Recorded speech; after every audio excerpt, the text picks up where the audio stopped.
Every empire believes its wealth is eternal, yet history has a way of humbling even the mightiest, proving that mountains of gold can vanish almost overnight. In 1917, as the Russian Empire crumbled under the weight of war, revolution, and betrayal, one of the largest gold reserves on Earth simply disappeared.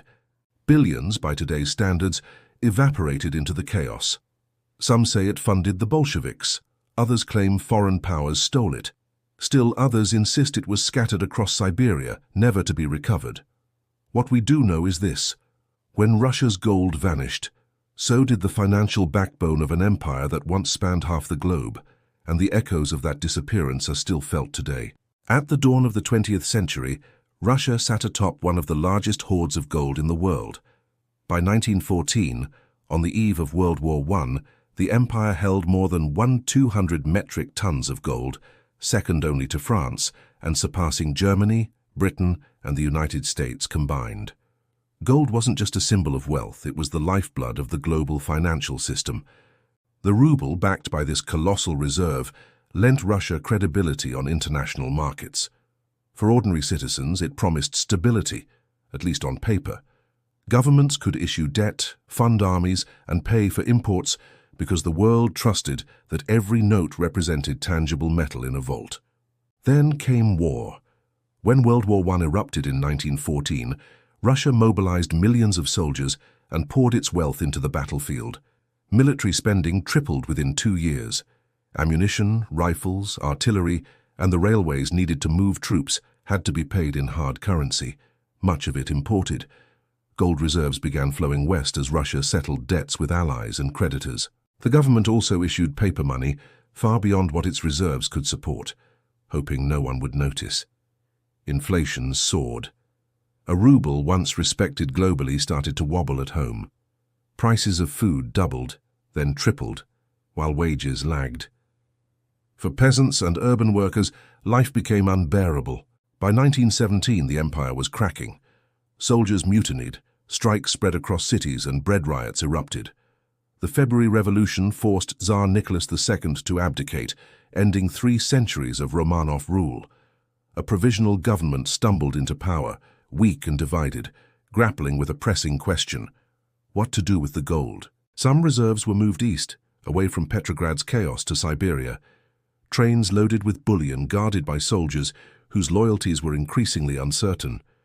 Some gold was sent abroad, to London, Paris, even Japan, as collateral for loans. Yet much of it simply vanished into the fog of revolution. When the Bolsheviks seized power in October 1917, they inherited only a fraction of what had once been the world's second-largest reserve. And that is where the mystery deepens. Lenin and Trotsky understood that ideology alone could not buy weapons or food. They sold gold abroad to finance the Red Army, traded it under the Treaty of Brest-Litovsk for supplies with Germany, and used it to secure recognition from foreign powers. Yet contemporary intelligence suggested the Bolsheviks controlled far less than had existed only a few years earlier.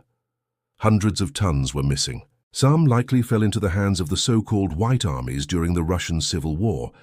In Siberia, Admiral Kolchak, leading the anti-Bolshevik forces, controlled a massive stockpile, at one point believed to exceed 500 metric tons in Kazan. But when the Bolsheviks eventually captured him in 1920, much of that gold was gone, stolen by corrupt officials, shipped abroad for weapons, or simply looted.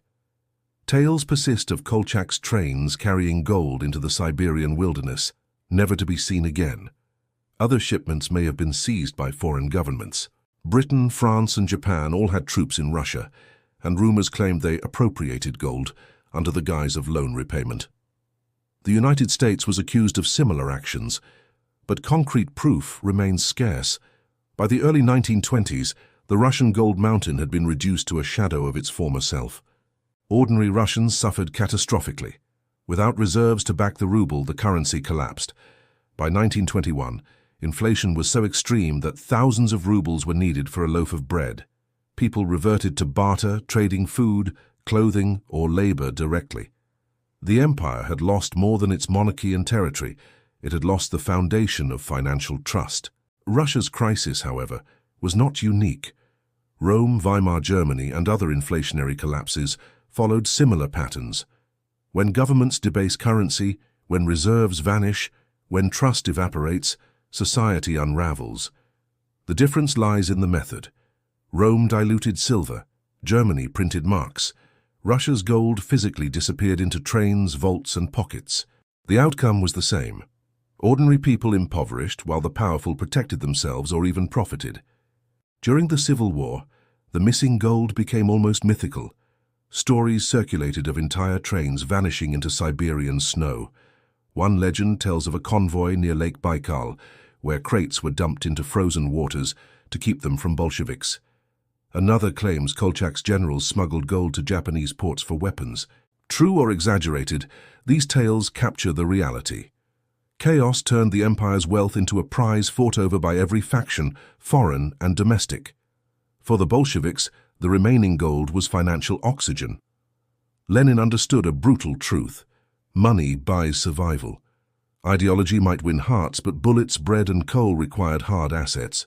Between 1918 and 1921, Soviet Russia shipped tons of bullion abroad, selling it through intermediaries in Sweden, Germany, and even the United States. Ironically, some of the gold underpinning the Tsarist ruble was melted, recast, and circulated in Western markets, the empire's wealth literally fueling a radically new regime. Meanwhile, others profited. Western banks, brokers, and governments eagerly purchased Russian gold at steep discounts. The origin was murky, but the opportunity was clear. This dynamic repeats in every crisis. When a system collapses, vultures circle, and wealth quietly changes hands. By the mid-1920s, Soviet Russia regained control of what little remained, fewer than 300 metric tons of the original 1,200. The rest had been looted, traded, or vanished. Russians were left with a broken economy, a worthless currency, and decades of hardship under a regime that had learned an immutable lesson. Controlling money is the ultimate form of power, and that brings us to today. Why should a vanished gold hoard from 1917 matter in 2025? Because the same forces remain. Governments hoard reserves to back currency and project strength. Central banks shuffle gold between New York, London, and Zurich, promising transparency while obscuring reality. Nations under pressure, Russia under sanctions, Venezuela in collapse, China quietly stockpiling. No gold is the anchor of trust when fiat falters. Reserves are weaponized. Western powers froze hundreds of billions in Russian reserves in response to geopolitical moves, modern equivalents of seizing Kolchak S trains or intercepting Bolshevik shipments. Money is not just an economic tool, it is a political weapon. Ordinary citizens bear the brunt: inflation, shortages, instability, while elites maneuver behind the scenes. The lessons are clear. First, never confuse paper promises with real wealth. Russia believed its ruble was secure because of gold in vaults, but when the vaults emptied, the currency collapsed. Second, crises transfer wealth. The empire fell, yet bankers, smugglers, and foreign powers profited. This pattern will repeat in future crises: financial crashes, currency collapses, geopolitical shocks. Third, control of money equals control of people. The Bolsheviks grasped this. Modern governments know it too. The disappearance of Russian gold was more than a historical curiosity. It was a turning point, showing how fragile wealth is when concentrated in reserves, and how quickly it can vanish during turmoil. Debt, inflation, currency manipulation, and silent transfers of wealth from many to few, these dynamics are timeless. History does not repeat, but it rhymes.